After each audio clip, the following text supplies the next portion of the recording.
Hello everybody, I hope all of you are doing good. I am Deepika from LearnoHub, एक ऐसा free learning platform जहां पर आप पढ़ सकते हैं physics, chemistry, maths, biology and SST absolutely for free only at learnohub.com.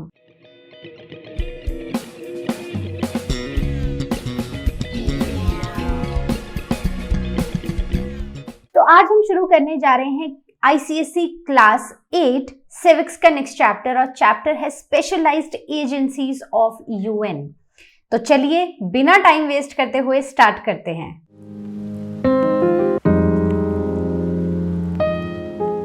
तो सबसे पहले स्टार्ट करते हैं कि ये UN है कौन. ठीक है, तो UN, so this word UN stands for United Nations. So United Nations basically एक इंटरनेशनल ऑर्गेनाइजेशन है जो वर्ल्ड वॉर 2 के बाद 1945 में बनी थी. ठीक है, so these are some of the important you can say dates और important things that you need to remember, right. अब क्वेश्चन ये है कि यूनाइटेड नेशंस को बनाने का एम क्या था. एम ये था कि थ्रू आउट द वर्ल्ड, मतलब जितनी भी कंट्रीज हैं थ्रू आउट द वर्ल्ड, उनमें पीस, सिक्योरिटी, सोशल प्रोग्रेस और कोऑपरेशन को प्रमोट करना, राइट. देन इसकी टोटल 193 मेंबर स्टेट्स हैं और जो स्पेशलाइज्ड एजेंसीज हैं वो फोकस करती हैं बहुत सारे इश्यूज पे, जैसे कि हेल्थ पे, एजुकेशन पे और इवन ह्यूमन राइट्स पर. तो इनकी यूनाइटेड नेशन एक ऑर्गेनाइजेशन है जिसके नीचे और स्पेशलाइज्ड एजेंसीज हैं. कुछ एजेंसीज एजुकेशन पे फोकस करती हैं, कुछ हेल्थ पे फोकस करती हैं, कुछ ह्यूमन राइट्स पर फोकस करती हैं.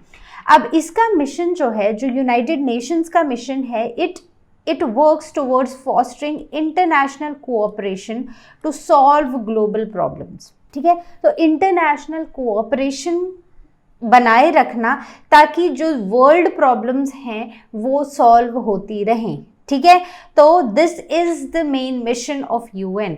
सो UN जो है वो काम करता है टुवर्ड्स ह्यूमन वेलफेयर. ठीक है, उसके सारे ही एफर्ट्स ह्यूमन वेलफेयर की तरफ होते हैं. सो द प्राइमरी ऑब्जेक्टिव और the principal objective of United Nation is to solve economic, social, cultural and humanitarian problems through international cooperation. कि कहीं पर भी कोई सोशल, इकोनॉमिक, कल्चरल या ह्यूमैनिटेरियन प्रॉब्लम्स आए तो वो मतलब सारी कंट्री, सारी मेंबर स्टेट्स मिलके उसको सॉल्व करें.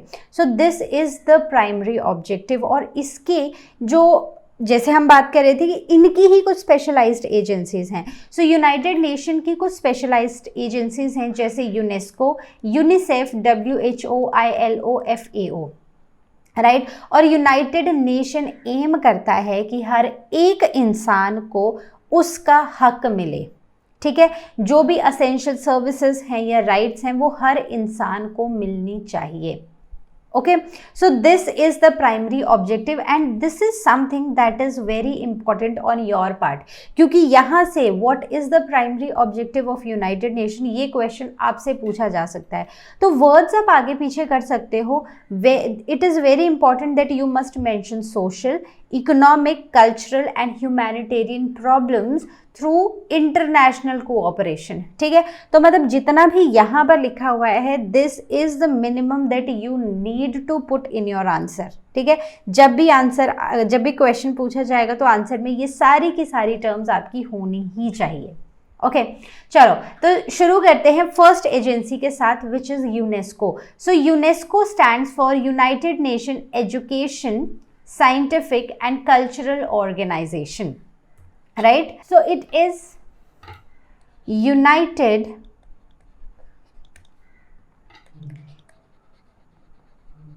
Nations Educational, Scientific and Cultural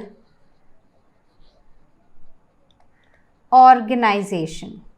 so this is the full form of UNESCO. हो सकता है कि जितने भी यहाँ पर स्पेशलाइज्ड एजेंसीज हैं सिर्फ उनको लिख दिया जाए और उनको आपको एक्सपैंड करने के लिए बोला जाए, तो एब्रीविएशन लिखेंगे, आपको एक्सपैंड करना है, तो हर एक को एक्सपैंड करना भी इम्पॉर्टेंट है, राइट। तो जैसे हम अगर इसमें पढ़ पा रहे हैं, सो इट इज एन एजेंसी जो एजुकेशन, साइंटिफिक और कल्चरल ऑर्गेनाइजेशन पे काम करती है। तो इसका मतलब इस एजेंसी का काम है एजुकेशन को, साइंस को और कल्चर को प्रमोट करना, ठीक है, simple.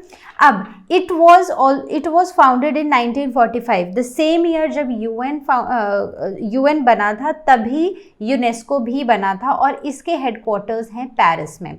Now it focuses on promoting international cooperation for education, science and culture. तो अगर आपको एक बार ये पता है कि यूनेस्को की फुल फॉर्म क्या है, तो उसके बाद उसका क्या काम है वो आप बहुत ईजिली लिख सकते हो, आपको रटने की जरूरत नहीं पड़ेगी, ठीक है। So its functions they are based on the belief कि जो लोग हैं, ठीक है, उनको पढ़ाना, ठीक है, और that is the best way how we can prevent wars. तो पीस को लाने के लिए लोगों को एजुकेट करना is very important. So this is what UNESCO believes. So this is the symbol for UNESCO.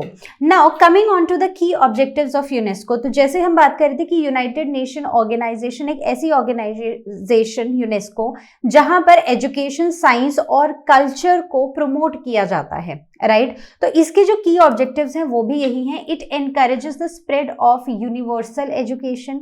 Secondly, ये एक इंटरनेशनल कोऑपरेशन बना देता है between scientist, artist, scientist and scholars in all fields. तो जितनी भी फील्ड्स हैं, आर्ट है, साइंस है, कुछ भी है, लिटरेचर है, हर जगह जितने भी through out the world scholars हैं उनको एनकरेज करता है एक दूसरे से अपनी नॉलेज शेयर करने के लिए और अपने जो भी उनकी बिलीव्स हैं, जो भी उनके स्टडीज़ हैं, उनको शेयर करने के लिए। So this is how we get to know about other people, right, कि उन्होंने क्या रिसर्च किया है। This is they get to know about us and this is how we can promote this cooperation, right. जैसे कि UNESCO जो है वो प्रिजर्व करते हैं वर्ल्ड हेरिटेज साइट्स और वो प्रमोट करते हैं एजुकेशन प्रोग्राम्स ग्लोबली। तो जितनी भी वर्ल्ड हेरिटेज साइट्स हैं उनको प्रिजर्व करने का काम यूनेस्को करती है। तो उसके लिए जो फंड्स की रिक्वायरमेंट होती है वो भी यूनेस्को से आते हैं।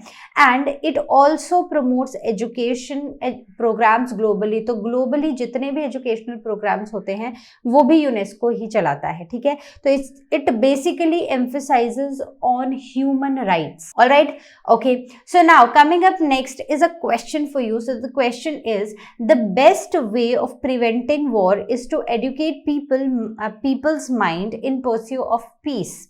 So do you agree with this statement? Give reason for your answer. तो क्वेश्चन ये है कि अगर हमें इंटरनेशनली पीस बनाए रखनी है, शांति बनाए रखनी है, तो क्या एजुकेशन एक बेस्ट वे है उसको प्रिवेंट करने का, मतलब उसको बनाए रखने का या फिर वॉर को प्रिवेंट करने का? तो आपका आंसर क्या है, येस है या नो है, ये कमेंट में बताना और छोटा सा एक्सप्लेनेशन भी देना कि आपने येस या नो क्यों बोला है। तो if you want to listen to my answer, so my answer is yes, because जब लोग एजुकेटेड होते हैं they are very well aware of कि किसी भी चीज़ का सॉल्यूशन कैसे निकाला जा सकता है, कैसे हम किसी प्रॉब्लम, किसी भी कॉन्फ्लिक्ट का सल्यूशन निकाल सकते हैं और कैसे उसको अप्लाई कर सकते हैं, कैसे बिना लड़े किसी एक नतीजे पर आ सकते हैं।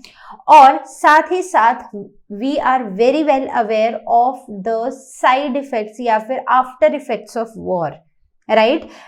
क्योंकि लड़ाई करना आसान है, लड़ाई करके जो हम अपने आसपास जो चेंजेस देखते हैं, जो मतलब लोगों का जाना या फिर जो भी हमारी चीज़ें हैं, ठीक है, जो हमारी वेल्थ है उसका destruction, so we can evaluate all of this when we are educated and also we know how to reach to a solutions to avoid any conflicts, to avoid any wars, okay तो आपका answer भी मुझे चाहिए है।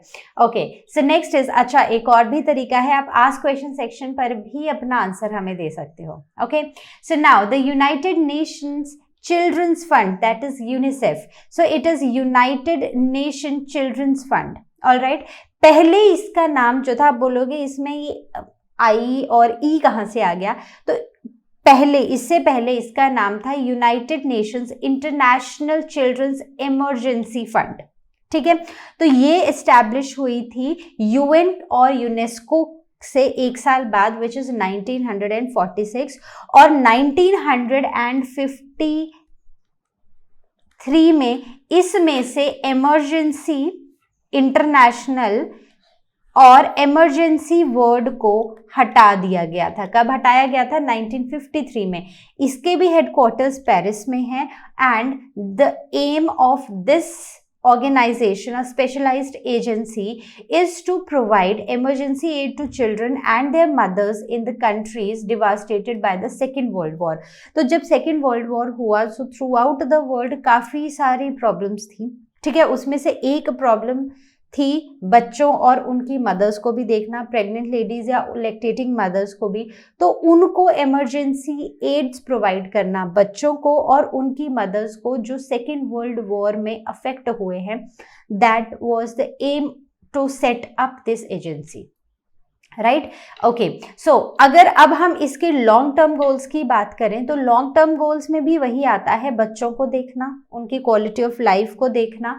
सो it focus on improving the quality of life of children by creating an awareness about children's health and education, how important it is to raise a healthy child and how important it is to raise an educated child.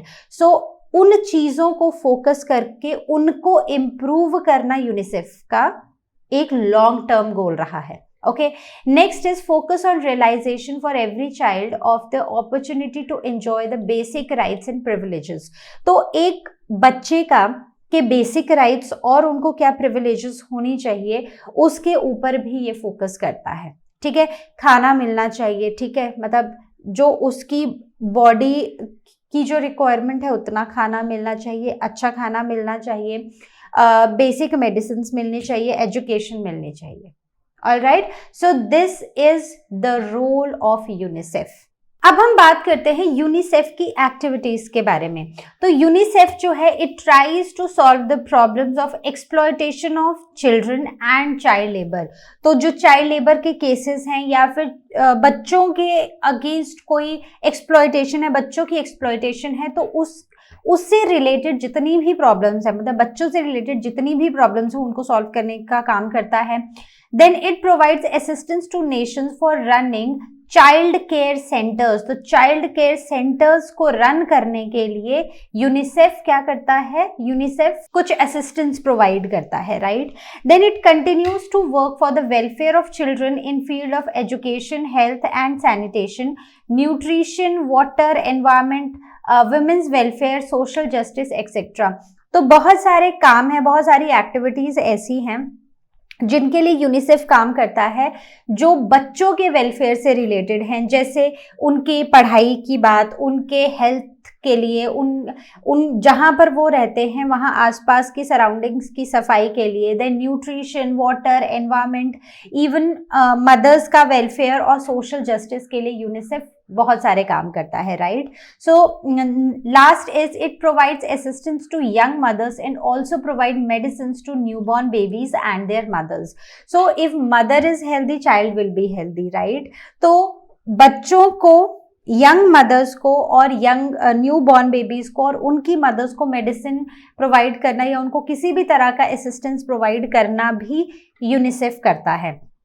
Then UNICEF की अगर हम बात करें, तो अब अगर हम UNICEF के कंसर्न्स की बात करें, मतलब जितना भी अभी तक हमने पढ़ा है, अगर हम उनसे कीवर्ड्स निकालें कि क्या क्या यूनिसेफ करता है, सो यूनिसेफ के जो मेन कंसर्न्स हैं वो है education, health and sanitation, nutrition, clean drinking water, assistance to young mothers and protecting children from abuse, exploitation and labour.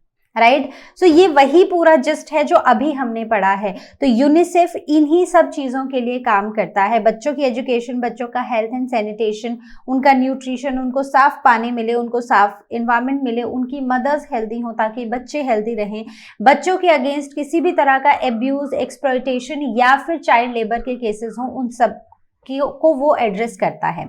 Now, the question here comes is why does UNICEF continue to work for the welfare of women in general and young mothers in particular? ठीक है, तो UNICEF क्यों women के मतलब औरतों के welfare के लिए और पर्टिकुलरली यंग मदर्स के वेलफेयर के लिए काम करता है, क्यों काम करता रहता है? तो वैसे तो मैं इसका आंसर आपको दे चुकी हूँ, लेकिन आप थोड़ा सा सोच के आप मुझे चैट बॉक्स में या फिर आस्क क्वेश्चन में सेक्शन में आंसर लिख के भेजना कि इसका आंसर क्या रहेगा। इसमें कुछ पॉइंट्स मैं ऐड करना चाहूंगी, जैसे अगर हम विमेन की बात करें throughout the world, so they are like under poverty, उनके हेल्थ रिस्क्स बहुत ज़्यादा हैं और जेंडर इन इक्वालिटी तो है ही हमारे वर्ल्ड में, राइट। तो उन सब से अगर हम इन जनरल देखें मेन और विमेन को, तो women are more prone to all these things, right. उनकी हेल्थ का ध्यान वो खुद भी नहीं रखती, कोई रखता भी नहीं, राइट। और साथ ही जेंडर इन इक्वालिटी इतनी ज़्यादा है कि वो ऑल टुगेदर सबसे ज़्यादा सफ़र कर रही हैं। तो इसलिए यूनिसेफ विमेन के लिए काम करता है। तो औरतों को का ध्यान रखना, उनको पढ़ाना, उनको अच्छा खाना, अच्छी हेल्थ सर्विसेज देना यूनिसेफ का काम है, या वो काम करता है उनके लिए। क्योंकि अगर एक विमेन हेल्दी होगी तो एक घर हेल्दी होगा, एक घर सभी हेल्दी होंगे तो हमारी सोसाइटी हेल्दी होगी, राइट। सो ओवरऑल अगर हम देखा जाए तो बच्चे का मदर के हेल्दी होने से डायरेक्ट लिंक है। So if there is a healthy mom, the child will be healthy. If there is a healthy women at home, whole house will be a healthy house, right? It will be a cheerful house. तो इसके लिए UNICEF काम करता है, लेकिन आपको अपना answer भी मुझे लिख के भेजना है। Now the next is World Health Organization, that is WHO. So WHO 1948 में एस्टैब्लिश हुआ था, तो यूएन और यूनेस्को 1946 में, देन यूनिसेफ 1946 में एंड WHO 1948 में। तो इसको सीक्वेंस को ऐसे समझ लेना, ओके। अब बाकी यूनेस्को और यूनिसेफ के हेडक्वार्टर्स पेरिस में थे, लेकिन WHO का जिनेवा में है। Now it is the largest specialised agency of UN. तो जितनी भी हम एजेंसीज के बारे में पढ़ रहे हैं, यूनेस्को, यूनिसेफ, ILO, FAO, इन सब में सबसे बड़ी जो स्पेशलाइज्ड एजेंसी है यूएन की, दैट इज WHO। ये लोगों की हेल्थ पे काम करते हैं। So they believe that good health is one of the fundamental right of every human being. तो किसी भी ह्यूमन बीइंग को अगर हेल्दी रहना है तो उनका मतलब एक ह्यूमन बीइंग का जो फंडामेंटल राइट है वो है उसकी गुड हेल्थ, ठीक है। So the main purpose is to improve the standards of health all over the world.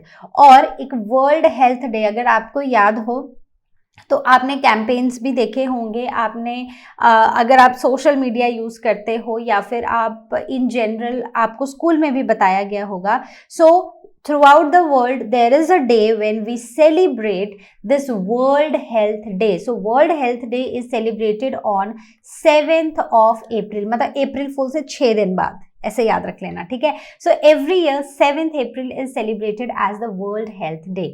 Now what are the activities where WHO is involved? तो देखो सबसे पहली चीज है कि ये कहीं ना कहीं हेल्थ से रिलेटेड ही काम कर रहे होंगे।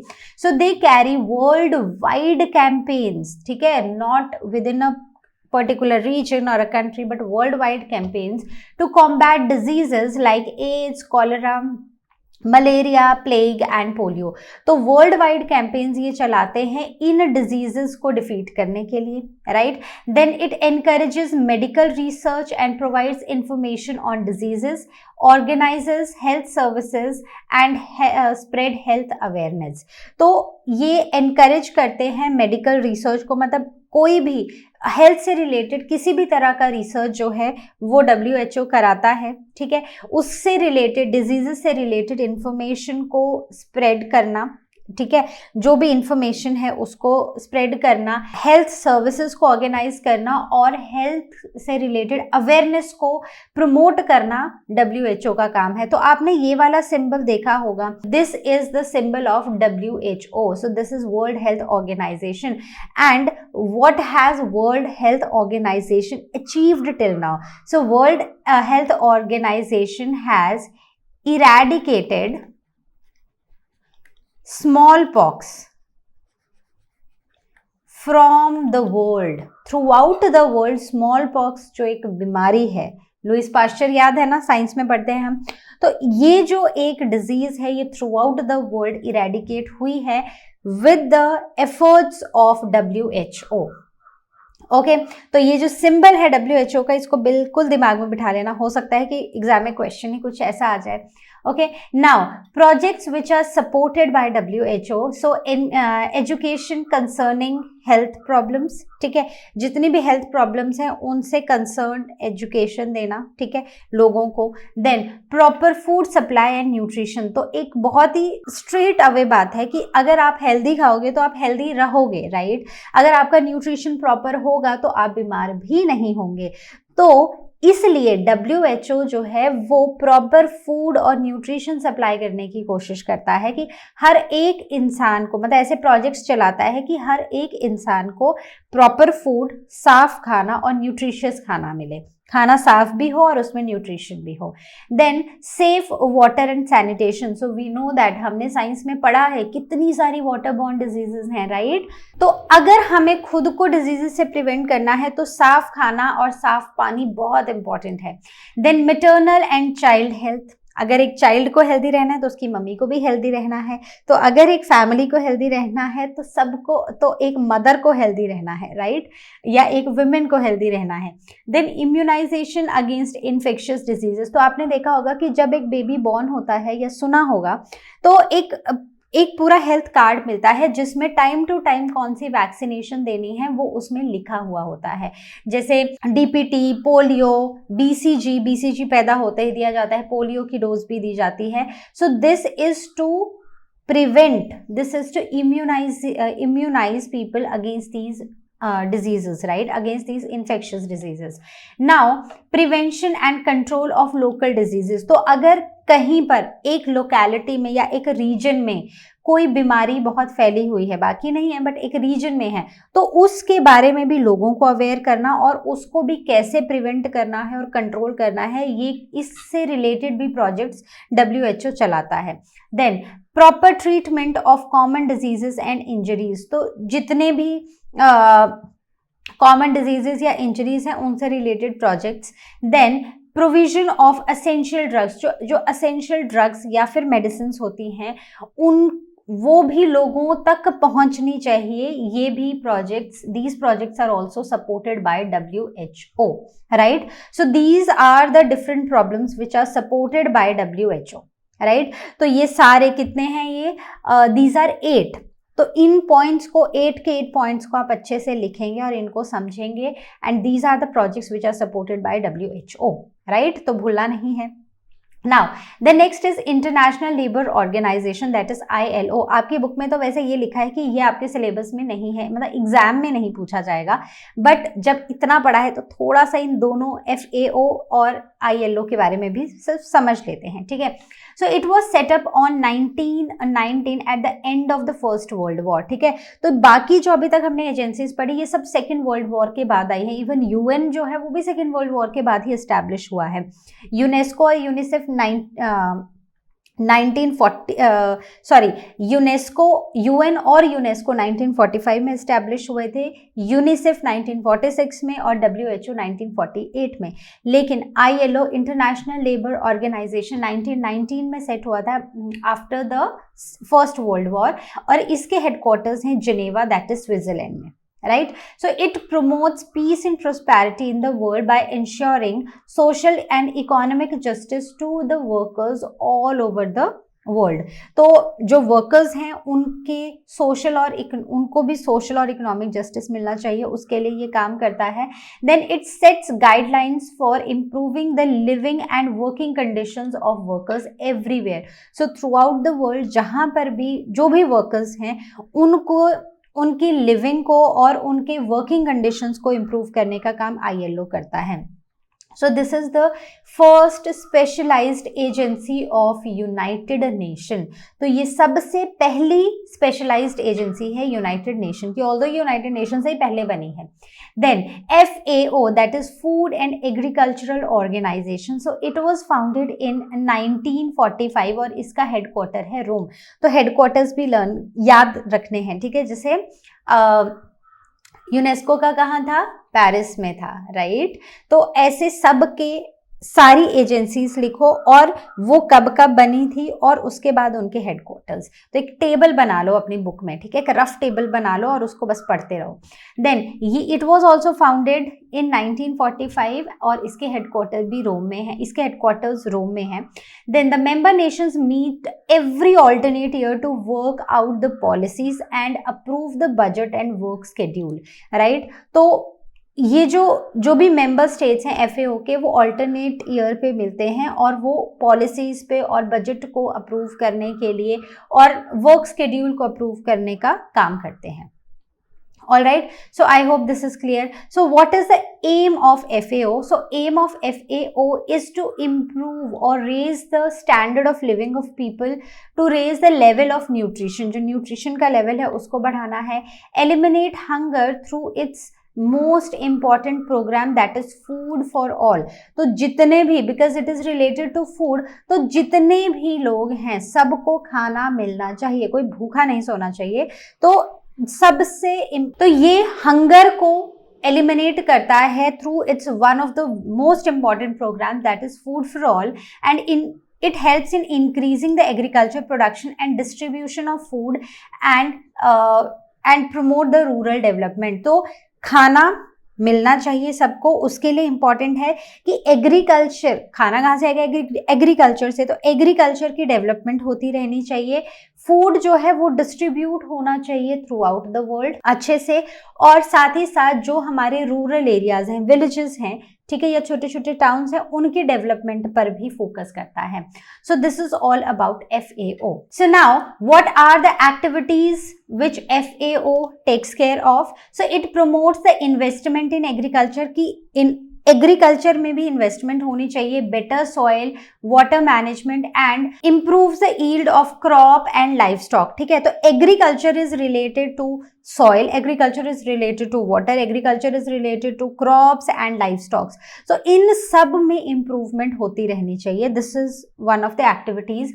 Then it provides technical assistance in the field of nutrition.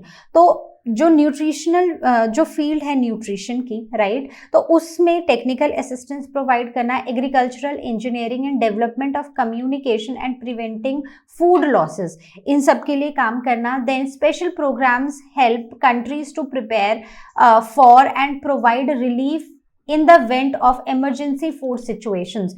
तो स्पेशल प्रोग्राम्स बनाना उन कंट्रीज के लिए जहां पर खाने की कमी हो जाती है या फिर जहां पर रिलीफ के लिए हमें खाना भेजा जाता है। So this is all what this FAO does, ठीक है। तो अब हमने अभी तक जितनी भी एजेंसीज पढ़ी हैं तो सभी में ये सारी यूनाइटेड नेशन की एजेंसीज हैं। तो यूनाइटेड नेशन का अगर हम काम देखें तो थ्रू आउट द वर्ल्ड इसकी स्पेशलाइज्ड एजेंसीज हैं जो लोगों की बेटरमेंट के लिए, एजुकेशन के लिए, खाने के लिए, उनकी हेल्थ के लिए काम करती हैं, ताकि हम वर्ल्ड को एक बेटर प्लेस बना सकें और थ्रू आउट द वर्ल्ड हम कोऑपरेशन बनाएं, कोऑपरेशन को प्रमोट करें, ताकि वर्ल्ड जो है एक हेल्दी और एक हैप्पी जगह हो रहने के लिए। So this is what is the mission of UN।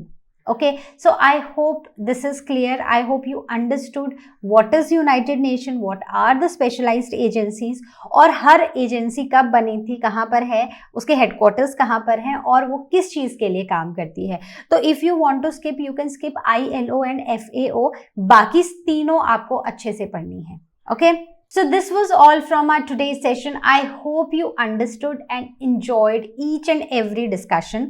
तो जो 2 क्वेश्चंस मैंने आपसे पूछे हैं, ऑल्दो मैंने आपको आंसर्स बताए हैं, बट आपको फिर भी आस्क क्वेश्चन सेक्शन पे मुझे उनके आंसर्स भेजने हैं या फिर आप कमेंट सेक्शन में लिख देना. Okay, so I will see you next time with the next video. Till then you all take care and as you all know, learn हा मतलब फ्री है पर बेस्ट है.